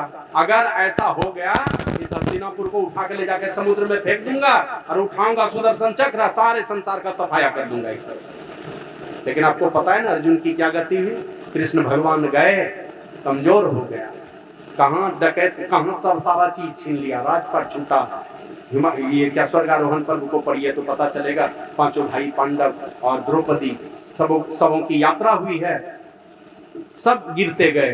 पहले माता द्रौपदी गिरी, क्योंकि भक्तिन तो थी लेकिन झूठ सांच भी बहुत कुछ था, तो इसके चलते वो अपनी गलती के चलते गिरी नीचे। और उसके आगे पांचों भाई धीरे धीरे, 4 भाई मर मर करके नरक में गए। पहले ऊंची से ऊंची गति हुई तो बाद में स्वर्ग गए। युधिष्ठिर महाराज को भी नरक का मुख देखना पड़ा, ऐसी गलतियां उनसे। इस भजन सारथी सुजाना, परमात्मा की भक्ति करेंगे, ये चतुर सारथी है। और विरति चर्म संतोष कृमाना, ये वैराग्य क्या है, ढाल है ढाल, अंदर से ही वैराग्य, कुछ नहीं चाहिए मुझे, जो परमात्मा ने दिया इसी में गदगद है। अब कोई सोना के थाली में दे दे खाने, कि यहाँ के ला का पत्ता में, सतुआ के पत्ता में सतुआ ला करके दे दे खाने के लिए, कोई अब इच्छा ही नहीं, कोई अपेक्षा नहीं है, जो परमात्मा दे दे बस उसी में गदगद। इसलिए बाबा कबीर ने कहा, रूखा सूखा खाए कर ठंडा पानी पीव, देख वीरानी चुपड़ी मत ललचावे। जी नहीं ललचाता किसी को देख करके, जो परमात्मा ने दिया उसी में गदगद है। फिर आगे कहते हैं वैराग्य ढाल है ढाल, आपको संसार के तमाम प्रकार के झंझावातों से बचाएगा। वैराग्य चाहिए अपने अंदर में, और ऐसा वैराग्य गुरु महाराज के अंदर में जा जा करके देखते हैं, कुएं में घुस घुस करके, शरीर चला जाए तो चला जाए, कुएं में घुसे हैं, भोजन लाके ऊपर में रखा हुआ है, और गुरु महाराज कुएं में घुस करके ध्यान में बैठे। 1 दिन 2 दिन 4 दिन 6 दिन 10 दिन इसी तरह ध्यान के गहराई में डूबते रहते थे, शरीर जर्जर हो गया। वैराग्य चाहिए जीवन में। और विरति चर्म संतोष कृपाना, संतोष क्या है, तलवार है तलवार। बाबा साहिब स्वामी जी महाराज कहते हैं, करी सत्संग ज्ञान खंजर ले सच विभू कह करी। वैराग्य ढाल है, संतोष कृपान है, तलवार है। ये संतोष रूपी तलवार से आप दुश्मन के सारे विकारों पर विजय प्राप्त कर सकते, सबको काट के हटा सकते हैं। विरति चरम संतोष के पाना। और श्री सदगुरु महाराज की जय। 5 बजने वाले हैं, ज्यादा समय आगे नहीं बढ़ाऊंगा, ठंडी का समय है, फिर आगे करते बहुत सारी बातें। और अंतिम में कहा कि अमल अचल मन कौन समाना, मन चाहिए अमल, मल रहित, मल रहित हमारा मन हो। और वो मल रहित मन कैसे होगा? किस गंगा में, किस त्रिवेणी में, कहां जाकर के डुबकी लगाएंगे? आया है बाबा कबीर की वाणी में, अंतर मलिन विषय मन अति तनु पावन करिए पखारे। गंदा हुआ है मन, भक्ति करता है मन, शरीर लगे और मन नहीं लगे भक्ति में तो लगता है पूजा ठीक से नहीं की। गंदा हुआ मन, तीर्थों में धोते हैं तन, गंदा हो गया मन। क्यों गंदा हुआ? कहते अंतर मलिन विषय मन अति, विषयों के चिंतन से मन गंदा हो गया। बार बार उन पंच विषयों का ही चिंतन होता है, बढ़िया रूप, बढ़िया स्वाद, बढ़िया गंध, बढ़िया शब्द, ये सारा चीज आते रहता मन के बीच में, इसीलिए परमात्मा नहीं आते। नानी दादी काकी सब याद आती रहेगी, मन में वही बस गए हैं, इसलिए मानस धन ध्यान में हमारे गुरु महाराज नहीं आते। दूसरे दूसरे बकरी कुत्ता बिल्ली सब आते रहेगा, गुरु महाराज नहीं आते। तो विषय हुआ अंतर मलिन विषय मनती तनु पावन करिय पखारे, मरई न उरग अनेक जतन बल्मीक विविध विधवारे। अरे बल्मीक मन बील होता, ऊपर में जो मिट्टी है, डंडा से पीटेंगे, सांप गया बील के अंदर, सांप मरने वाला है कभी क्या? बील को धसना को डगाने से सांप मरता है कभी? सांप को मारने के लिए तो सांप बील को खोद करके सांप को निकालना पड़ेगा। उनकी ही वाणी माया तुलसीदास जी महाराज ने कहा, तरु कोटर महाबस विहंग तरु काटे न मरई जैसे, साधन करिए विचार ही मन शुद्ध होई नहीं तैसे। पेड़ के खोड़र में चिड़िया रहती है, मारना चाहते हैं चिड़िया को, अब पेड़ को नीचे से काट देंगे तो चिड़िया मरेगी? नहीं मरेगी, चिड़िया तो उड़ जाएगी खोड़र से निकल करके, तो उस खोड़र में हाथ डालना पड़ेगा। तरु कोटर महा बस विहंग तरु काटे न मरई जैसे, और मरई न साधन करिए विचार। साधन तो करते हैं लेकिन विचार नहीं साधन करते। मन को पवित्र बनाना है, तीर्थों में जाकर तन को मन में कुछ भावना जगती है, कुछ जोश जगता है, तीर्थों में जाना उसको नकार नहीं सकते। किसी भी तीर्थ में जाइएगा मन में नया जोश पैदा हो जाता है। बहुत सारे संतों की भावनाएं वही वहां पर पड़ी है, मन में पवित्रता कुछ न कुछ आती है, लेकिन थोड़े देर के बाद वो मिट जाती है। तो इस त्रिवेणी में आकर के जब तक आप डुबकी नहीं लगाएंगे, ने कहा गंग जमुन सरस्वती संगम पर संध्या करूं नित भाई, दृष्टि युगल कर अंगुल द्वादश पर दृढ़ फिर धरु ठहराई, प्राण स्पंद बंद हुई जाई मनहु तजे चंचलाई। वहां मन चंचलता का परित्याग करता है, और जिस दिन मन चंचलता का परित्याग करके निश्चल दशा को प्राप्त किया तो मन की चंचलता में ही संसार है, मन की निश्चलता में परमात्मा की प्राप्ति होती है। ये काम हमें कहा कि विरति चरम संतोष के पाना, इस भजन सारथी सुजाना, ये काम हमें करना है। और वही अमल अचल मंत्रों समान, लेकिन वो तर्कस के समान, जब निर्मल मन हो जाता है तो तर्कस हो जाता है। लेकिन उसके साथ में हमारे गुरु महाराज ने कहा सम यम नियम, सम दम नियम यम 10-10, सदगुरु कृपा सद है सब रस। ये शम यम और नियम, यम में भी 5, नियम में भी 5, उसी में सत्य है, अहिंसा है, अस्तेय है, अपरिग्रह है, ब्रह्मचर्य है, स्वाध्याय है ना, ये सारे चीज 10 हैं यम और नियम। इन सारे चीजों में मिला करके कहिए सदाचार और सुच्याचार का पालन करने की चेतावनी यम और नियम देता है, लेकिन उसके साथ ही साथ ब्रह्मचर्य का पालन और नियमित रूप से स्वाध्याय। स्वाध्याय का मतलब शास्त्रों को पढ़ना और अपने आत्मा की ओर एकांत में जाकर के अपने आत्मा को पढ़ने की कोशिश करना, अपने आत्मा की ओर लौटने के लिए एकांत सेवन करते हुए ध्यान का काम करना, ये है स्वाध्याय। तो ये अध्याय हमको करना पड़ेगा। और फिर आगे अंतिम में जो बातें ये भगवान श्री राम ने कहा, कवच अभेद्य विप्र गुरु पूजन, ये दान परशु बुद्धि शक्ति प्रचंडा, वर विज्ञान कठिन को दंदा। ये वर विज्ञान माने अनुभव ज्ञान, जिनको अनुभव ज्ञान हो गया, ये कठिन धनुष है, जिस धनुष से कभी निशाना चूक नहीं सकता। मार दिया जिसको तो मार दिया, जैसे धनुष पर वान चढ़ाया, वो छूटना ही छोड़ना है, वो अनुसंधान जहां कर लिया, किसी न किसी को मारेगा ही मारेगा। उसी प्रकार जिनका मन अचल हो जाता है, अमल हो जाता है, मल रहित जिसका मन हो गया, वाणी रूपी तीर जब निकलती है तो किसी को भी छल नहीं करेगा, जो बोलेगा उनकी बात लग जाएगी। और इसीलिए गुरु महाराज के सामने में जाते थे, जो भी जाते थे उन्हीं के हो जाते थे। ऐसे गुरु महाराज की कृपा से हम लोग भी कभी कभी जाते हैं गांव देहात में ना, कुछ माता लोग कहेंगे इस सब्जी आवे थे ना छोटी करा के नहीं देना नहीं देखा, 1 टका नहीं देना, पता नहीं कौन मोहनी दे के आवे थे तो दैये। श्री सदगुरु महाराज की जय। एक बार ऐसे में गाड़ी में आगे सीट पर बैठा, अब मैं ही माइकिंग कर रहा था, लड़की में सत्संग है, सब लोग आइएगा, कुछ दाम देने की इच्छा है तो दीजिएगा। एक माता जी कुर्मी चक में आई उधर से, और वो आके कहती है बाबा सरजू नहीं लो जाए, सरजू मरी गए। अब जैसे कहा तो सचमुच में रोने लगी। एक कोई सज्जन जाके बोलते रहे वही है, तो बहू आके रोते रोते आई, आके कहते बाबा कहना ही नहीं बोले तो अगर वो मर ले कहाँ गए।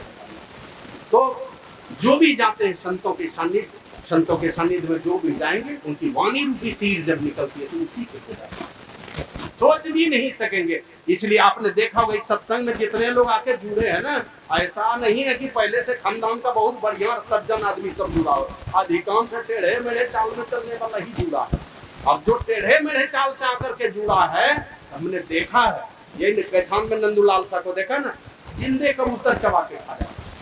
और सत्संग का सेवा करते करते दूसरे दिन सत्संग था 6-7 अप्रैल को, 7 अप्रैल को ही मर गया। एक दिन खूब सेवा किया, दूसरे दिन बाबा गए उनका पिता किए थे, फिर बाद में उनका आदमी संस्कार करने की व्यवस्था हम लोग करवाए थे। हम भी 400 रुपया उसमें दिए थे, ये 1994 ईस्वी के बाद। तो ऐसे संतों की जो वाणी होती है तीर की तरह निकलती है, और वाणी रूपी तीर किसी को भी प्रभावित कर देती है। कठिन धनुष है जिससे निशाना कभी चूकता नहीं है, जो अनुभव ज्ञानी होते हैं। इसलिए गुरु महाराज ने कहा मैं ही जो अनुभव ज्ञान हो अनुमान क्या करे। तो गुरु महाराज सदैव अनुभव ज्ञान मन साधना की पराकाष्ठा पर पहुंच करके जो बातें बोलते थे, दुनिया वालों को छल्ली कर देते थे। इसलिए कहा भगवान श्री राम ने कवच अद्वितीय विप्र गुरु की ऐसी अवस्था को प्राप्त किए हुए जो महापुरुष होते हैं, जो सम दम नियम सब में पक्के हैं, सुरता धीरता जिनके अंदर है, अब जिनके अंदर में अनुभव ज्ञान है, इस साधना की पराकाष्ठा पर पहुंचे हुए जो ऐसे महापुरुष होते हैं, वे गुरु वे होते हैं। गुरु महाराज की भगवान श्री राम कहते हैं कवच अभेद विप्र गुरु। और ऐसे महापुरुष जो होते हैं, इनकी जो पूजा होती है विप्र गुरु, ब्रह्मज्ञानी गुरु चाहिए। और ऐसे जो ब्रह्मज्ञानी गुरु होते हैं, उनकी जो सेवा होती है ये अभेद्य कवच होता है। कोई अस्त्र शस्त्र का वार करने से उसको छल्ली नहीं कर सकता है।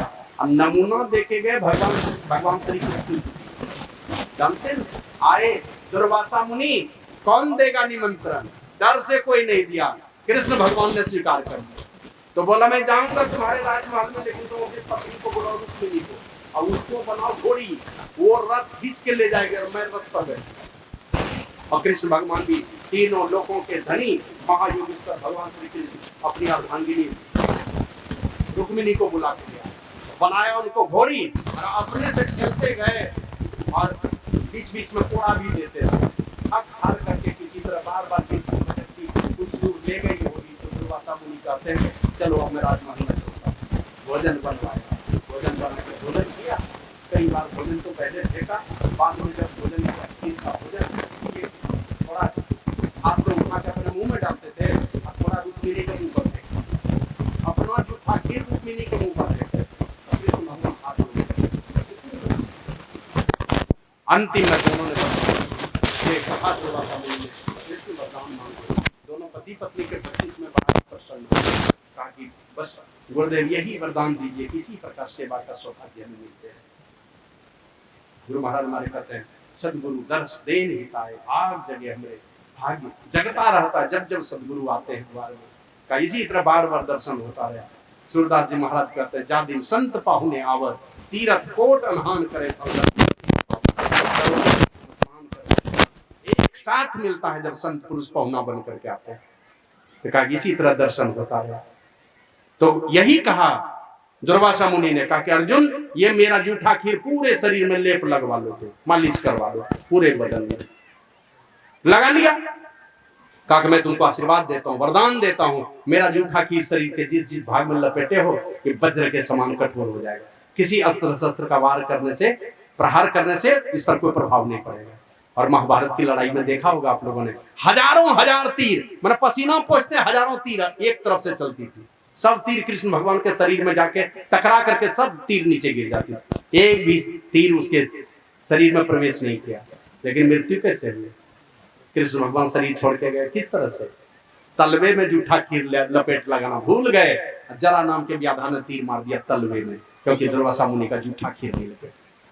पूरा बदन वज्र, तलवार रह गया कमजोर, इसलिए कि दुर्वासा मुनि का जूठा खीर नहीं लिपटा था। उसी कारण से जाना था उनको। दूसरे तरफ माता रुक्मिणी को वरदान दे दिया कि रुक्मिणी, मैं तुमको चिर यौवना का वरदान देता हूं, सदा युवती रहोगी, तुम्हारा मुख म्लान नहीं होगा, तुम्हारे चेहरे की कांति कभी समाप्त नहीं होगी, जहां जहां कृष्ण जाएंगे तुमको वही गति सदैव प्राप्त होती रहेगी। ये अभेद्य कवच है। ब्रह्मज्ञानी महापुरुष, ब्रह्मज्ञानी गुरु की सेवा करना, यह अभेद्य कवच है। इसलिए ये अभेद्य कवच मान करके एक से एक महापुरुष इस धरती पर आए। बचपन में हम लोग पढ़ते थे, ये धम्म ऋषि का आश्रम में उपमन्यु नाम का एक शिष्य रहता था, और उन्हीं की भी कथा पढ़े हैं। कोई कोई उपमन्यु को भी पढ़े होंगे, लेकिन नहीं जानते हैं तो मैं बताता हूँ। उपमन्यु को एक दिन गुरुदेव ने पूछा, बेटे क्या खाते हो? क्या खाऊंगा? जाता हूँ सुबह सुबह भिक्षाटन करने और गुरु माता को लाके दे देता हूँ, और जो माता बढ़िया चीज देती है ना उनके यहाँ दोहरा के जाके मांग के खा लेता हूँ। ये तो गृहस्थ के ऊपर दबाव हो गया, ऐसा नहीं करना, दोहरा के नहीं जाना मांगने के लिए, तो बंद कर दिया। फिर 2-4 दिन के बाद पूछते हैं, उपमन्यु अब क्या खाते हो? अभी भी हट्टे कट्टे लग रहे हो? कहा गुरुदेव गौ माता का दूध पी लेता हूँ, गौ चराने जाता हूँ तो गौ माता का दूध पी लेता हूँ। कहा वो तो उनके थन में बछड़े के हिस्से का दूध है, तुम क्यों पीते हो? ये तो बछड़े के साथ अन्याय है, ऐसा नहीं करोगे। 5-10 दिन के बाद फिर पूछता है उपमन्यु अब तुम क्या खाते हो? अभी भी हट्टे कट्टे लग रहे हो? कहा कि गुरुदेव वो बछड़ा लोग जब थन में मुंह लगा के दूध पीता है ना, उसके मुंह से जो फैन, जो झाग बगल में लटका रहता है, वही चाट चाट करके पेट भर लेता हूँ। ये भी बछड़े के साथ अन्याय, ऐसा नहीं करना था। और ऐसा हुआ, भूखा प्यासा उपमन्यु क्या करता, गलती से जंगल में आक का पत्ता खा लिया, और आक का पत्ता खा करके अंधा हो गया। अंधा हुआ, रात में गए हैं उपमन्यु को खोजते हुए धौम ऋषि, तो आवाज आती है, गुरुदेव मैं तो कुएं में गिर गया, अंधा हो गया हूं, मैं बाहर कैसे आऊंगा? तो देवताओं के वैद्यराज जो अश्विनी कुमार थे उनको पुकार लगाया धौम ऋषि ने, क्या देवताओं के वैद्यराज प्रकट हो और मेरे शिष्य का भला करो। तो गरम गरम एक थाल गरम गरम पुआ लेकर के कुएं में हाजिर हो गए देवताओं के वैद्यराज अश्विनी कुमार, और उनको बोला वत्स ये गरम गरम पुआ खा लो, तुम्हारे आंख की रोशनी लौट आएगी। बोला मैं नहीं खाऊंगा। कहा क्यों? कहा पहले मेरे गुरुदेव को खिलाइए। अब ये देवताओं के वैद्यराज अश्विनी कुमार देख रहे हैं कि सारे देवता आपस में लड़ते झगड़ते हैं, और ये शिष्य कैसा है जिनके चलते ये अंधा हुआ है, फिर कह रहा है नहीं गुरुदेव को पहले उनको खिलाओ तब मैं खाऊंगा। कहा तुम्हारे गुरुदेव ने एक बार अपने गुरुदेव को खिलाए बिना ही खा लिया था। कहा खा लिया था तो खा लिया था, बड़े की गलती नहीं देखनी चाहिए, हमें बड़े की अच्छाई देखनी है, गलती छोटे की देखनी है। वो क्या गलती करता है? बड़े की गलती नहीं देखनी है मुझे, उनको खिलाइए पहले जाके। तो उनको जाके खिलाया गया धौम ऋषि को। बाद में उपमन्यु ने खाया, आंख की रोशनी लौट आई, कुएं से बाहर किया गया। अब बाहर करने के बाद तब धौम ऋषि ने उनको सीने से लगा के आशीर्वाद दिया, बेटे उपमन्यु मेरे छोटे से आदेश में इतना लगन, इतना प्रेम है तुमको, मैं तुमको आशीर्वाद देता हूँ, यही प्रेम तुम्हारा परमात्मा के साथ जुड़ जाएगा, सारा वेद और वेदांत का ज्ञान स्वतः तुम्हारे अंदर से उभर करके आएगा, तेरे सारे दांत सोने के हो जाएंगे। ये उपमन्यु को आशीर्वाद दिया। आगे चल करके वही उपमन्यु दुनिया में बड़े ऋषि के नाम से विख्यात है। इसलिए अभेद्य कवच है गुरु का चरण। और विभीषण को यही कहा, सखा धर्म में असरत जाके, जीतन कहन कतहु जुटा के। इस प्रकार का जिसके पास भी धर्म में रत है, जो सत्यता का आचरण है, शीलता का आचरण है, सूरता है, धीरता है, अभेद्य कवच है, उनके अंदर में संयम नियम है, उनके अंदर में दम का पालन है, इंद्रिय निग्रह का पालन है, विवेक का बल है, परोपकार रूपी घोड़ा है, क्षमा रूपी घोड़ा है, समता रूपी रस्सी है, ये सारे चीज जिनके पास है का उसका जीवन धर्म में रत है। और ऐसा धर्म में जिसके पास है, संसार में जीतने के लिए उसके पास कोई दुश्मन नहीं है, माने सारा संसार ही उसका मित्र है। और ऐसा जो लोग होता है, इसको बाबा कबीर ने कहा, तब हम ऐसे अब हम ऐसे, यही जन्म का लाहा, और ज्यों जल में जल पैसना निकसे, यों धूरी मिला जो लाहा। माने ये जो लाहा ढुरक करके उस परमात्मा में इस तरह से मिल गया जैसे जल में जल मिल जाता है, उसी प्रकार मैं उस परमात्मा में मिल गया। और कहा जग जीते जात जो लाहा, मैं इस संसार को गुरु प्रसाद साधु की संगति, जग जीते जात जो लाहा, गुरु का प्रसाद और साधु की संगति, ये दोनों चीज हमारे पास है। और इसी के बदौलत में इस संसार को जीत करके जा रहा हूं, जो संसार में लड़ गया। तो यही काम तब हम ऐसे अब हम ऐसे इस दशा को प्राप्त करता है, जिसके जीवन में ये धर्म में रत होता है। और महा अजय संसार को जीत ही सके सो वीर, और जाके असरत होई दृढ़ सुनो कामती वीर। ए धीरमती सखा, जिसके पास इस प्रकार का धर्म में रत है, कोई संसार रूपी दुश्मन को भी जीत करके जाता है। नहीं तो इस संसार ने सबका मटिया मेट किया है। संत पुरुष इस संसार से जीत करके जाते हैं, मन संसार को ही जीत करके चला जाता है। नहीं तो इस मिट्टी में बड़े बड़े प्रतापी एक से एक लोग आए, रावण आए, कुंभकर्ण आए, बाली आए, बलराम आए, कितने कितने लोग आए, सबको मिट्टी में मिला रहे। इस दुनिया में कौन? संत पुरुष जीत करके संसार को गए, क्योंकि उनके पास इस प्रकार का धर्म में रत है, अपने जीवन को इसी प्रकार धर्म में रत में से जोड़ करके। लेकिन ये सारा काम होगा किसके द्वारा? तो जो अपने घर परिवेश के वातावरण को पवित्र बनाएगा, घर में प्रेम भाव में एक दूसरे को प्रेम के डोर से जोड़ के रखिए। कभी ईर्ष्या द्वेष का भाव मत रखिए किसी से, नहीं तो अंतिम में ये सारा ईर्ष्या द्वेष आपको कष्ट ही देने वाला है। आपका दुख सुख में बदल सकता है, लेकिन आपके अंदर में दुख देने का भाव है, कभी भी आप सुखी नहीं हो सकते। दुखी बनाने वाला कभी सुखी नहीं हो सकता। इसलिए सारे चीजों को अपने जीवन में उतारना है। घर का जो पवित्र वातावरण है, इस वातावरण को पवित्र बनाइए। राम लक्ष्मण भरत शत्रुघ्न चारों भाई के त्याग को देखा है आप लोगों ने, चारों भाई के त्याग को। लेकिन इन चारों भाई का त्याग दुनिया में प्रसिद्ध इसलिए हो गया कि चारों की धर्मपत्नी का साथ था उनके पास।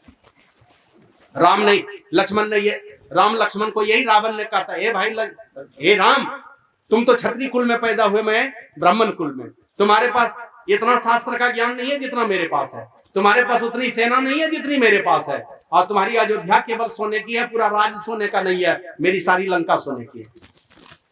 लेकिन फिर भी मेरी हार हो गई, तुम्हारी जीत हो गई। जानते हो क्यों?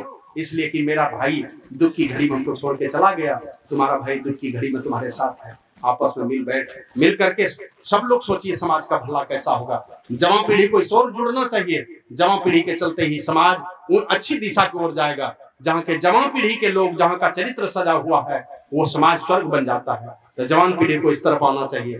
और आप जब कभी भी देखते हैं ये सारी घटनाएं जो घट रही, किसी को 35 टुकड़ा कर दिया, किसी को 50 टुकड़ा कर दिया, आखिर वो भी तो किसी का बेटा है।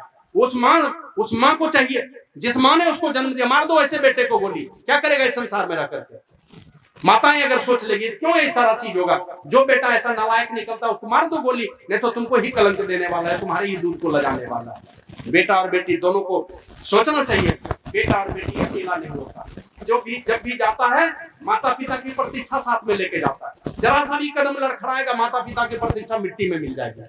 जो पिता आपके पढ़ने के लिए, आपको बड़ा बनाने के लिए जीवन भर नहीं सोता, हमेशा घुट घुट करके जीता है, आंसू बहाता रहता है, क्या चाहते हैं? आपके बाप की पगड़ी जाकर के गंदे लोगों के सामने में गिर जाए, नीलाम हो जाए संसार के लोगों के बीच में। तो अपने माँ बाप की प्रतिष्ठा को कभी ऐसा कोई काम करके बेटे और बेटियां कभी अपने माता पिता की प्रतिष्ठा को धूमिल मत कीजिए। संसार में नीचा मत दिखाइए अपने माता पिता को, और अपने पूर्वजों की कीर्ति को सदैव आगे बढ़ाते रहिए।